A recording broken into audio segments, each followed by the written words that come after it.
Hello everyone. So here's an interesting question on profit and loss. It says a goldsmith mark up 50% above the cost price and offers a discount of 10%. He also cheats supplier and consumer with an improper balance and earn extra profit. While buying, he take 1 gram extra. While selling, he gives 1 gram less per 10 gram. Find his overall profit %. बच्चों question करने का एक तरीका होता है जिसको बोलते हैं मल्टीप्लाइंग फैक्टर. काफी जल्दी आंसर आ जाएगा. मल्टीप्लाइंग फैक्टर जो होता है ऐसे क्वेश्चन में ओवरऑल निकाल लीजिए. तो कैसे करेंगे बहुत ध्यान से देखिएगा. ओवरऑल मल्टीप्लाइंग फैक्टर निकालने का तरीका ये होता है कि अगर आपका प्रॉफिट है तो आपका एमएफ 1 से बड़ा रहना चाहिए. इंडिविजुअल केस देखते जाएंगे और इंडिविजुअल एमएफ को सोचते जाएंगे.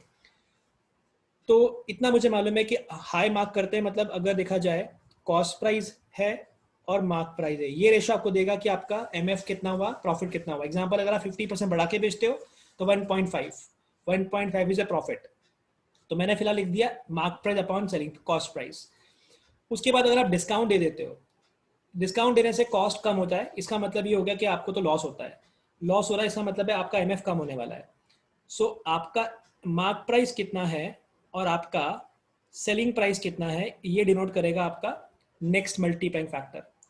उसके बाद ये है कि अगर आप परचेज करने जाते हो और एक्स्ट्रा लेकर आते हो, मतलब पेमेंट तो कम की करते हो लेकिन लेके ज़्यादा आते हो, मतलब प्रॉफिट होता है, तो हम ये बोल सकते हैं कि कितना के लिए पेड किया, पेड फॉर वो कम होगा और आप कितना लेकर आ गए हो.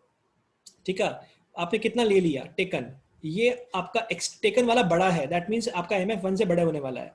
इनटू जब बेचने जाते हो तो कम बेचते हो.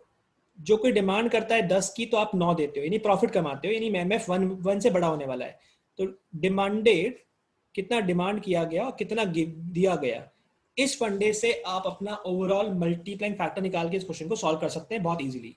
तो अगर 100 रुपए की चीज था तो आपने हाई मार्कअप किया 50%, यानी ऊपर आ जाएगा 150. फिर डिस्काउंट देते हो, इसका मतलब है 100 रुपए की चीज अगर है तो 90 का बेचने का प्लानिंग करते हो, आपको तो नुकसान हो रहा है. तो दिख रहा है आपको सेकेंड वाला एमएफ 1 से कम आ रहा है. फर्स्ट वाला एमएफ क्या था, 1 से बड़ा, क्योंकि आप बढ़ा रहे हो मतलब प्रॉफिट कमा रहे हो.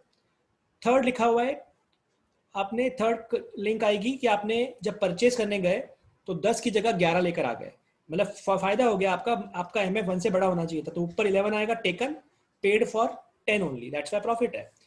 अगर उल्टा होता कि आपने, अगर आपका होलसेलर आपको उल्लू बना रहा होता कि आपको 1 ग्राम कम दिया होता, तो फिर तो ऊपर 9 आ गया होता. आपने 10 की पेमेंट करी है कि ना, आप 9 लेकर आए, तो आपको लॉस हो रहा होता, तो ऊपर 9 आता और नीचे 10 आता, मतलब टेकन ऊपर आएगा, नीचे पेड फॉर आ जाएगा.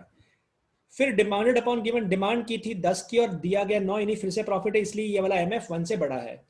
तो क्लैरिटी तब आती है जब आप एमएफ को इंडिविजुअली सोचते हो कि आपको प्रॉफिट है या लॉस है. प्रॉफिट है तो एमएफ 1 से बड़ा रहता है, तो कौन सी वैल्यू ऊपर आएगी कौन सी नीचे आएगी हम लिंक कर सकते हैं. अदरवाइज ये फॉर्मूला फंडा आप याद रख सकते हैं, ऐसे क्वेश्चंस में डायरेक्टली आप ये लगा सकते हैं. सो अगर सिंप्लीफाई करें तो 10 से 10 कट हो गया. उसके बाद 9 से कैंसिल किया तो 1 जा और ये हो गया 10 जा, ये 0 0 कट हो गया, ये 0 यहाँ से कट हो गया.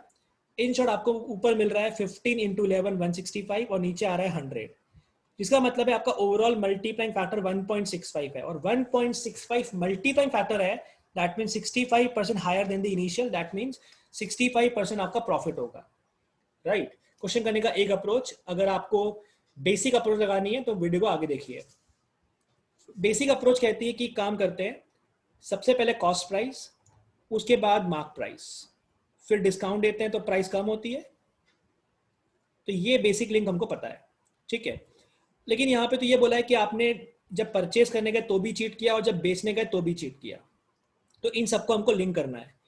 अभी फिलहाल हम ये मान लेते हैं कि 1 ग्राम 1 रुपए का है, 1 ग्राम 1 रुपए का है, तो जब 100 ग्राम लेने जाएगा तो 110 ग्राम लेके आ जाएगा. इन्वेस्टमेंट करा उसने 100 रुपए का, और उसके बाद 50% हाई मार्क करता है, मतलब 50% 110 का 55 होता है, 55 बढ़ा के 165 का टैग लगा देता है. उसके बाद 10% का डिस्काउंट देता है. अब दिख रहा है कि 10% 165 का पॉइंट में आएगा. पॉइंट को अवॉइड करने के लिए आप यहीं पे वैल्यूज को डबल कर दो. डबल कर दो मतलब इसको 200 ले लो तो ये 200 रुपए हो जाएगा, तो ये भी डबल हो जाएगा तो ये 220 हो जाएगा, तो ये आपका आ जाएगा 330. इससे क्या होगा, पॉइंट में नहीं आएगी वैल्यू, सबको डबल कर दिया. अगर ट्रिपल की जरूरत पड़ती ट्रिपल करते हैं, फिलहाल डबल से काम हो गया 330, 10% डिस्काउंट दिया मतलब 297 का हम देने वाले हैं।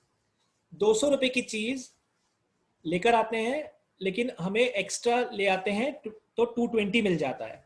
उस 220 को हम 50% हाई मार्क करते हैं, 330 का बेचने का प्लानिंग करते हैं लेकिन 10% का डिस्काउंट ऑफर करते हैं। यानी 297 ग्राम का पेमेंट हम लेने वाले हैं, क्योंकि 1 ग्राम अगर 1 रुपए का है तो 297 ग्राम 297 का होना चाहिए था। लेकिन जब कस्टमर डिमांड करता है 10 ग्राम की, डिमांड किया 10 ग्राम का तो देता 9 ग्राम ही है। तो अगर हमारे पास 297 पड़ा हुआ है और ये सारा हम बेच रहे हैं तो कस्टमर की डिमांड क्या रही होगी? सो 2970 divide by 9 this give you 330। तो अगर कस्टमर 330 की डिमांड करता है तो हम उसको 297 ही देते हैं, क्योंकि 10% हम कम देते हैं। इसका मतलब ये हो गया कि कस्टमर ने आपको 330 पे किया और हम डीलर से जब लेकर आए थे तो उसको 200 रुपये देकर आए थे, तो हमारा प्रॉफिट आ गया 130 का, दोनों का डिफरेंस। और हमारा इन्वेस्टमेंट, हमारी कॉस्ट 200 रुपये पे है, तो 130 का प्रॉफिट 200 रुपये का इन्वेस्ट करके इंटू 100 करेंगे तो आपका आंसर आ जाएगा 65%। तो क्वेश्चन को ऐसे भी किया जा सकता है, राइट। बट ये एमएफ वाला मेथड बहुत क्विकर है, ये लगाएंगे तो बहुत बढ़िया है। तो this is about how to solve this question, right. Thank you.